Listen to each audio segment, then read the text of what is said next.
Hey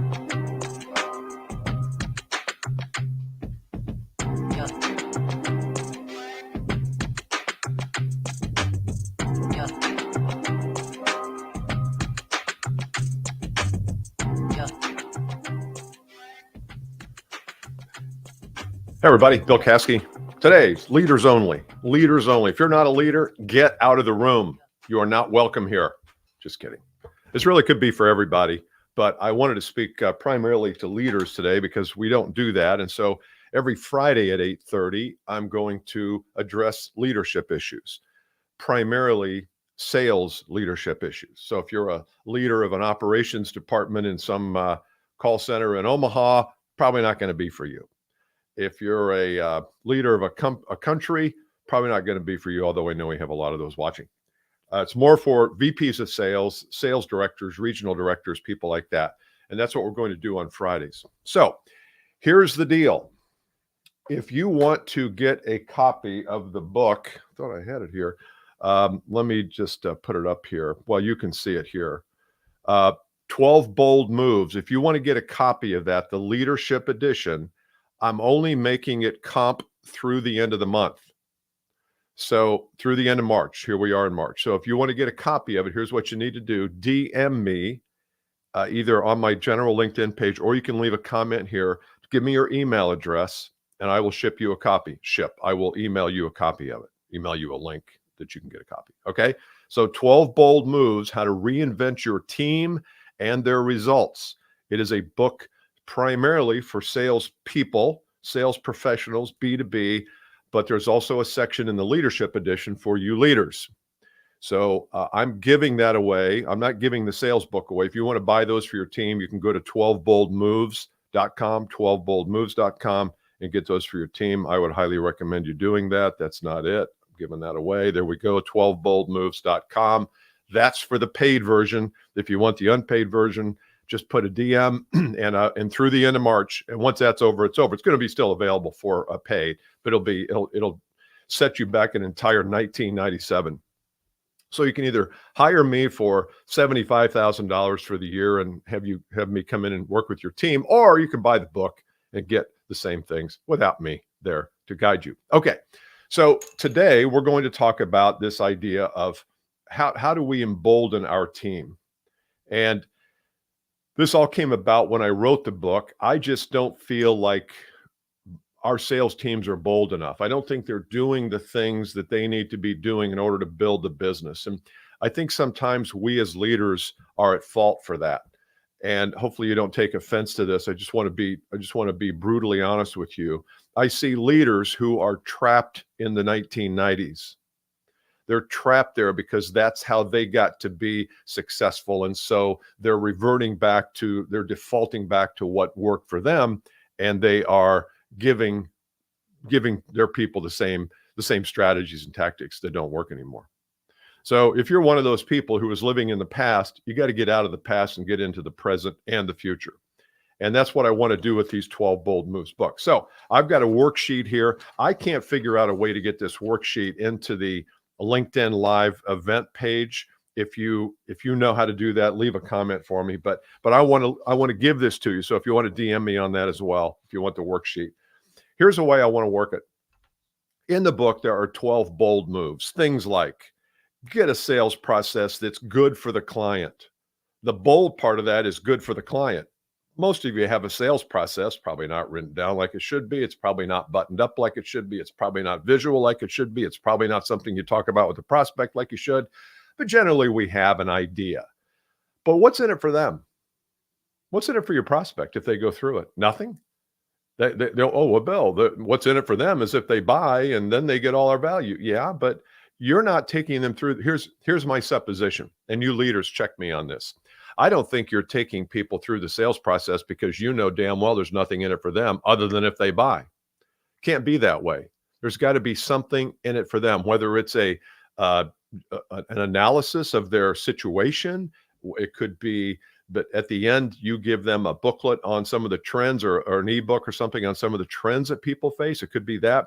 There's got to be something in it for them. That's bold move number one. I'm not suggesting that's the one you pick, but I want you to pick one in the book And I'm going to take one today for those of you that don't have the book and work through it.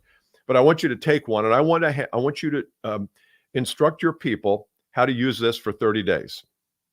Now, whenever you are looking to change behavior, I know how difficult that is.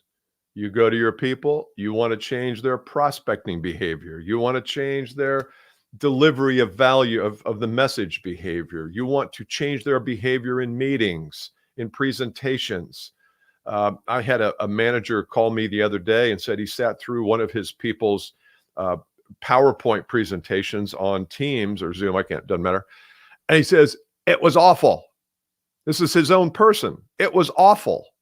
And I said, well, maybe it wasn't as bad as you think. Do you think the customer liked it? Oh, no. Customer didn't like it either. It was terrible. And I said, well, whose fault is this? He said, oh, I know where you're going. It's my fault. It's my fault for not instructing my people or this particular person in how to effectively execute a presentation, whether it's face-to-face or virtual. So he got it, and he's not going to let that happen again. In fact, we're going to be working with his team on proper execution of presentations. But the point there is this is up to you. This is up to you. It's not up to them. It's up to you. So the question then becomes, well, how do I get people to change behavior? Because this lesson today is on behavior more than it is the bold move, although I want to apply it to the bold move. How do you get people to change behavior? There's 4 levels of adoption. 4 levels of adoption. I'm going to work through this really quickly because this could be a game changer for you as you seek to improve your sales team. I'm presuming that one of the important points of this whole deal with you is to improve your team. You want to improve your income. How do you do it? Well, you improve your team's income and you improve your team skills. So here's the first thing you do is you have to understand that tactics are the lowest level of adoption. If I come into your company, forget that. If you go to your people right now and say, hey, from now on, I want you guys to stand on your head while you're delivering the presentation from the front of the room. I want us to all learn how to do headstands, and I want us to stand on our head. The group would say, you have lost your mind, boss. What's going on? Do you have a little dementia early onset? What's going on? They would say, you're crazy. And when I go into a company and say to the salespeople, hey, you have to start every call with these words, I don't know if I can help. And you would have thought that I would have burned a Bible. I mean, or the Bible Belt, so I use that example. But you would have thought I would have done something severely disabling to them when I say that, because it's different. And if I just give them that, I don't know if I can help. By the way, your people all should be doing that. Then that's not helping them deliver it, because I'm just giving them at the tactical level. So the first level of adoption is tactical. Now, if you say, look, from now on, when you're playing ping pong, try to hit the ball a little bit more like that. It's a tactic. That's a muscle memory thing. I can probably do that. But when you're asking people to change significant behavior, that's a big deal. So the next level up after tactic is strategy. And strategy is, why are we doing this? What's the point of doing this change of tactic? Where are we going with it? When do I use it? All things around tactics is strategy. It's pulling focus a little bit and looking at the bigger picture. Third level up is principle. What are the principles that are going to drive us? What's the whole reason that we're doing this? What's the why? What's the why of this standing on the head nonsense? Because if they don't understand the overall strategy that encompasses the tactic and don't understand the principles that encompass the strategy, then they're not going to change behavior. So what I want you to do with this is pick one of the moves, and I want you to go through this exercise where you do 3 things. Number 1, you pick it and you tell them about it. Say, look, over the next couple months, we're going to be taking a few of these. And by the way, I've structured this so this can be like a 12-month training plan. I mean, do you need me? Probably to do it, implement quickly, but you can do this on your own. So tell your people that you want them to try something for 30 days. Anybody can try something for 30 days. People say, well, it's what it takes to become a habit. And then I heard 90 days and I hear 2 years. I don't know what it is, but you got to try it for 30 days. You have no hope if there's not deliberate and intentional and consistent reinforcement over 30 days. So I want you to take one and say to your team, we're going to do this for 30 days. I also want you to give them the reason why. So here's an example. One of the moves, one of the 12 bold moves, and by the way, if you just joined us, make sure you DM me in the comments and I'll get you a copy of it. It's only through the end of March that it's free, and then it's 20 bucks. One of the reasons why we do the I don't know start of the conversation is because I want to create the environment where I can hear the truth. If I come in there too rapid and too strong and doing my sales, my amateur sales thing where I'm all over the place and chaotic and dramatic, they're not going to open up to me. Isn't that what you want? Don't you want the customer to open up to you? It's amusing to me sometimes when I hear salespeople and managers say, well, a customer lied to us. The customer didn't really tell us the truth. Well, you know why? You know why they didn't tell you the truth? You know why they didn't tell you the truth. You don't want to admit why they didn't tell you the truth, but you know. So I don't know is designed to create the environment where truth is more likely to be exchanged. Selling, if you want to redefine, so I'm getting off track here, but we got plenty of time. We got all day, don't we? Selling is the craft of creating the environment where you can get the truth revealed to you and understand the desire they have to fix the problem. It's a creation of environment thing more than it is a convince and persuade game. Okay, so number one, you're going to pick the topic and tell them we're going to do this for 30 days. Number two, you're going to share with them the reason why. Why are we doing this? What's the operating principle behind it? 3, 24 hours later, you're going to give them 24 hours to ruminate, to meditate, to cogitate on it. Almost said something else on it. And then they're going to come back to you and give you their plan. You are not giving them the plan. You are saying, here's what we're going to do for 30 days. We're going to try this. We're going to see. We're going to test it. We're going to field test it. Caskey thinks he's smart. I don't think he is. We're all going to prove him wrong. We're going to do this. We're going to do it the way Bill says for 30 days. And then we're going to come back and I'm going to report back to Bill and say, Bill, you are an idiot. Or thank you for making us so much money. One of the two. So have them come back within 24 hours and tell you what their plan is to implement this. So you've given them the what, you've shared with them the principle, the strategy, why it's going to help, what the value of it is, and that's all in the book, by the way. And I would encourage you, and I know it sounds like I'm selling books. I would encourage you to get this book for everybody. I mean, come on, 20 bucks. You got 10 people, it's $200.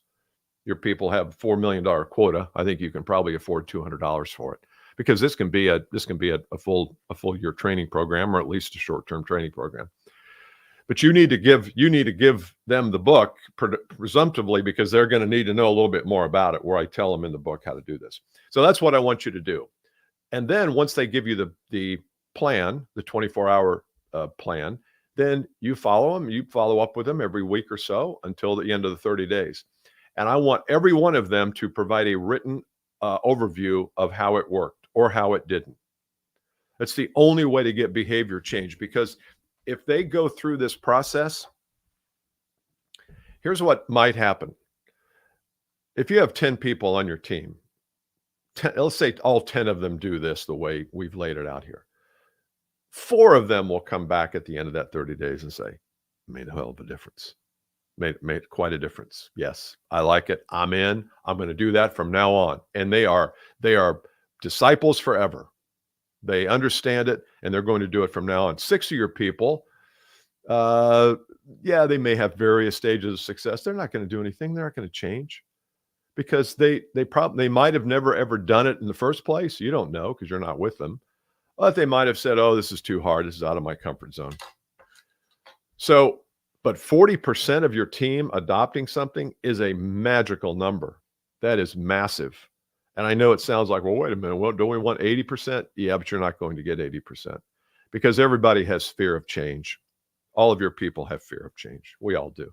I do. You do. We all do.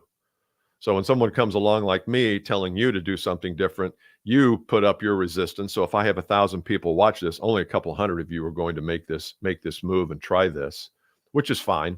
I can't convert. I do not convert everybody, and I don't want to. Don't have time to convert everybody. But I want you to try this. Once again, if you want to DM me and let me know what your email address is, I will send you the book. I will also make this available. I think I can do it after the fact. So if you're on LinkedIn watching this and you want to get this, just a little 2-pager. It's called How to Embolden Your Sales Team, where I walk through this thing. Okay. Now, one of the things I promised is I would take one of these and I would explain it to you. So I'm going to take one of my, I can't remember what number it is, but the bold move is clarify your offer. Clarify your offer. And most of us don't know really what an offer is. If I were to ask you to describe what is your offer, you would say, well, accounting services, or medical devices, or if you're in the dental business, what is it called? IO machines, or I don't know. I used to know all those things. I should know them. I just had a crown put on yesterday. I should know all those machines because they were all around me. I know the machine that caused me the most pain, and that was the pick. Where was I? So, because nobody understands what an offer is. It's the most amazing thing. Let me tell you what an offer is. An offer is not your product. Your product is within the offer.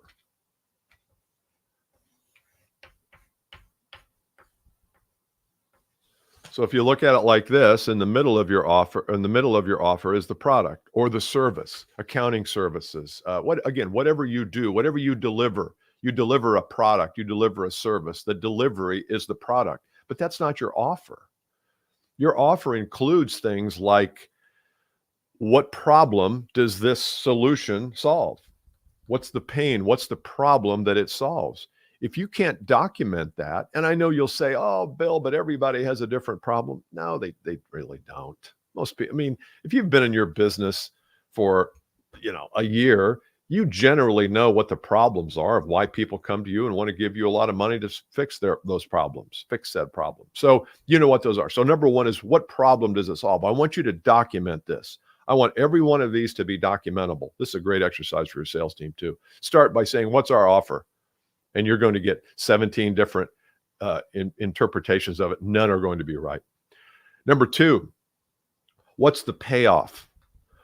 If they implement the way we say to implement, and with us alongside as a guide, what's the payoff the customer has?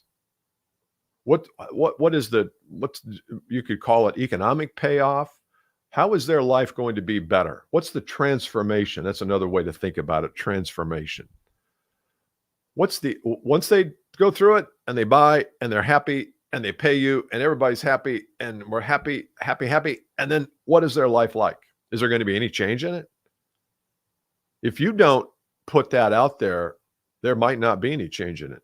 And if there's no change in their life after buying from you, how likely are they to refer?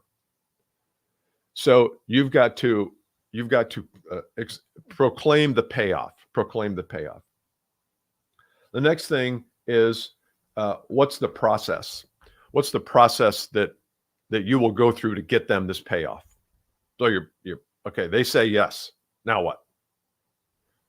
Is that well explained to them? Most of the time it's not. It's all part of the offer. Because remember, I want people to be so clear on what my offer is, they can't say no to it. And if you're not clear, it's too easy to say, well, that's the same thing these guys said and same thing these guys, you guys are all the same. You're all the same because we didn't proclaim the offer properly. So this is a great exercise for your team. The last thing is there a risk reversal of some kind? Is there some kind of promise, if you want to keep the P alliteration going, is some kind of promise of guarantee, promise of results? And is there anything standing behind that promise? When we do one of our programs, I always make the promise that if this program is not, it's either 10x or 100x. It depends on the price. But we're doing one right now. We're starting here in a couple of weeks. You're going to hear about it next week. And it's a challenge. It's a 5-day challenge. And there's a fee to it, a small fee. And I'm saying, if you don't see that you will get 100x your return on your investment, I'll give you your money back. I don't want your lousy X dollars if you can't get 100x. I want people coming into the program, though, thinking 100x, not 1.1x. I don't want a 10% improvement. I want a 100 times improvement. There's no reason you can't get that. Now, if someone's paying $50,000, then 100x is, what is that, 5 million? It's still possible, but you got to be careful. But what's the risk reversal? What are you guaranteeing? Is there anything? I've got a client who starts to implement, and they say after 30 days of implementation, if you aren't so totally sold that you made the right decision at the right time, we will pull everything out. We will give you your money back, less a 5% restocking or whatever, and you can move on your way. Do you know how many times people have taken them up on that? And when I suggested they do that, probably 3 years ago, they were like, oh my God, what if everybody pulls our stuff out? Well, if everybody pulls your stuff out, you got another problem. Do you know how many people have asked them for that risk, that their money back? Zero. Of course, nobody wants to do that. And what that does for the vendor, though, for the company, is they get their, together. They get their stuff together. So those are part of the offer. How you proclaim the offer is going to be very important. If you're in a business, this is the last thing I'll leave you with. If you're in a business where your price is extremely high, you're like a premium provider, you have a premium value offer that's unlike anything else that people are familiar with, you're 20% higher, let's say, you've got to be crystal clear on this. You better get your offer down really clearly, because the confused mind buys price. The confused mind buys price or doesn't buy. Really, sometimes a confused mind just says, "Oh, screw it, I'm not going to buy." But a confused mind, if it's too confusing, I got vendor 1, 2, 3, 4, and 5. It's like, wow, shit, they all look alike. I'm going to buy the lowest bid. You know what? I like you. I like the way you're dressed, and you're low bid. So people will buy that. I don't want that. If you're in a premium product process and you command a premium, you better get your offer right. Remember, the product is inside the offer, but the offer is all those things outside. And if you're not talking to your customer about the payoff, about the transformation of what this product is going to do, you're not very good at sales, and your people aren't either. All right. Hope that helps you. Once again, DM me if you want to get a copy of the book. It's just out of reach. But let me show you what it looks like, just so you know. You get a copy of the book. This is a leadership edition I'm giving you. If you want to buy these for your salespeople, go to 12boldmovesbook.com. Offer is good through March 30, whatever the last day in March is. And then I'm going to move it to a purchase, but it's free for now for leaders, the leadership edition. So make sure you join me. I'd love a comment if you like this, if you hated it. Do you like the idea of me doing this for leaders once a week on Fridays? And this is going to be all about how do you get the most out of your team. I'll see you.